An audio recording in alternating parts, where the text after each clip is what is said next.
way you fall down and you have no strength to get back up. And just to illustrate my point, I'm just going to jump off this table, do a back twist, and land on the floor. Okay? Is that cool? You ready? Ready? 1, 2.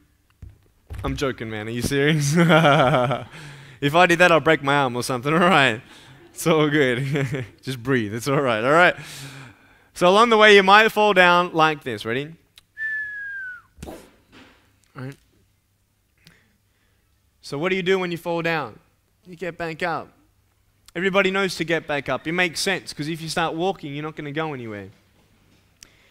But there are times in life where you fall down and you feel like you don't have the strength to get back up.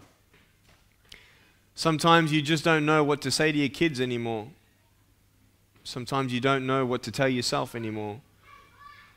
We all have a fear of being alone. And there are two things in life that as human beings that we always want to hear. The first thing is that you're loved. And the second thing is that everything's going to be okay. And you know, I was told those two things by my parents all the time. And I'm thankful for that. But I had a hard time believing their words when they said everything's going to be okay, because they don't know what I'm going through. They don't know my pain. They don't know how it feels to be in my shoes, metaphorically speaking. But this is the thing. Is that if they didn't tell me that everything's going to be okay, then who would? If they didn't tell me that I was special the way that I was, then who would? If they didn't tell me that there was hope, then who would? It is so important to be that support for your children, because sometimes all that they have is you. And whether they believe you or not, keep on telling them that they're beautiful. Keep on telling them that everything's going to be all right. They want to believe you. It's hard to believe you, but they will. They will at least have that support, knowing that that security is there. And I just want you to know that maybe today you're down. And it should be impossible for a man without arms and legs to get back up, honestly. I mean, tie the hands and feet of your kids up tonight, push them down and see if they're going to get up, right? Tell them you'll see them tomorrow, right?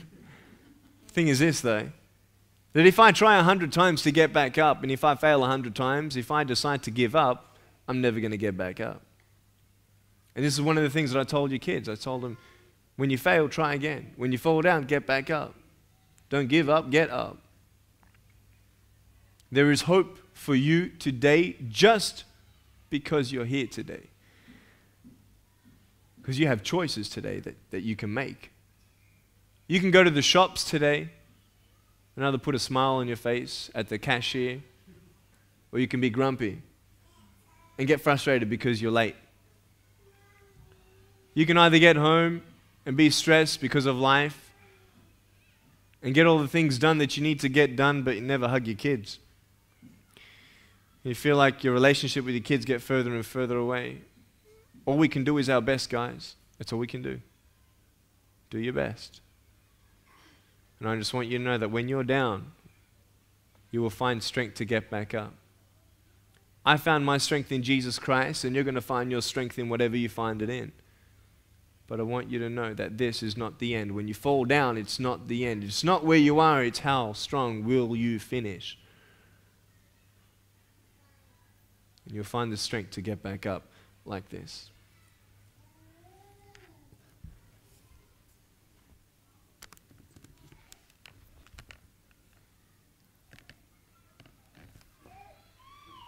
It's pretty cool. It's amazing to see how independent I am at home. I can brush my teeth, comb my hair, jump inside the pool. I can do all these sort of things. Quite independent at home. I love my life because I found the greatest purpose of all, and that's to love. It's to give hope. It's to encourage. And even if I've only encouraged one person today, my job's done. I love it. I have a new perspective in life. It's not about the money. It's not about the house. It's not about the car. Even though these things, yeah, you find security and yeah, your life is made more easier and you want to protect your kids and you want to give them the best future. You want to give them every opportunity you can to achieve their goals and dreams. Sometimes it does get hard. But I just want you to know that I love you. I love you. There are many parents who don't feel appreciated. I don't know if your parents felt appreciated. There aren't too many kids who say thank you, Mum, just because they want to say thank you, Mum, or thank you, Dad. They normally say, thank you, Mum, love you very much, now can I have this? That's how kids are. But can I tell you that you are appreciated by me? Because when I'm gone, I'm not here to encourage your kids anymore. I want you to know this as well. You might be tired, you might be exhausted. You might not feel that you have that purpose in your life yet. But just because you can't see hope yet, it doesn't mean it's not coming. You see, no one goes to the train station, looks down the tracks and, oh, there's no train, I'm going to leave. They go to the timetable and schedule and waiting for the train. Why? Because the train's coming. Just because you can't see the train, it doesn't mean the train's not coming. You see, I asked the kids, how many feet do I have? They said 1. I said, well, look, I've got another one here. Just because you couldn't see it doesn't mean it's not there. Just because you can't see hope in your life, it doesn't mean that it's not there or it's not coming. Just because you can't see the purpose in your circumstances of a broken marriage or whatever, financial trials, doesn't mean that there is not a purpose behind it. You know, I love that saying, what won't kill you will just make you stronger. It's true. It's true. Why am I so strong? Why am I so mature? Because I've been through a lot. I'm just thankful. I'm just an empty vessel. And I'm here for a purpose. And I love my life.